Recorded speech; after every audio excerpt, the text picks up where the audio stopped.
لقل ظالمكي شربكا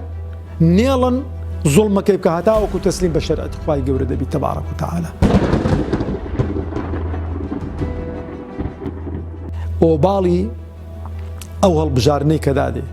بس توي او خلقي اللي تاكو لخرابي خلشي خرابتان هالبجار دو زاري چی دیکا بخوا لقلوان شريك دبن لخرابه وخرابه كاري كان خلشي باشتان هالبجار دوا لتاكا كانيان بجدار دبن ايوه ملين ولا جاء اما دنگ بدين ودنگ ندين وكو يكنيا قد وكو يكنيا مسلمان نابي قد بيلايان بيت مسلمان نابي لمالو دانيشيت خواي قورة تبارك وتعالى لبين ششوين لقرآن دا إشارة بو كردو كإنساني مسلمان نابي بيلايان بيت يعني يكن منيك زور زق زور سرنزراجيشة للشر خرابتر هي النية لما بين مسلمانا خواي قورة لو حالة جدا رينا دا كمسلمان بيلايان بيت دفرمي وإن طائفتان من المؤمنين اقتتلوا فأصلحوا بينهما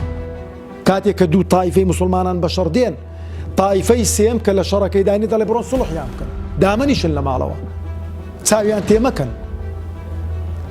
أجر صلحتان بينكرا بيكنا هاتن يشان رانا وساشان ضبط نبو يشان ويسي ظلم بك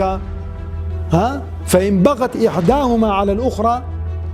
سبكا وازي بين الناء فقاتلوا التي تبغي حتى تفيء إلى أمر الله أو جاء برون بال أو إيكا مظلومة لقل ظالمكي شربكا نيلا ظلمك بكهتاوك وتسليم بشريعة خواي قورد بي تبارك وتعالى ديان نمونيدي كمان هن خوا زيارم باري خومان قرصنكي وحجة ندينا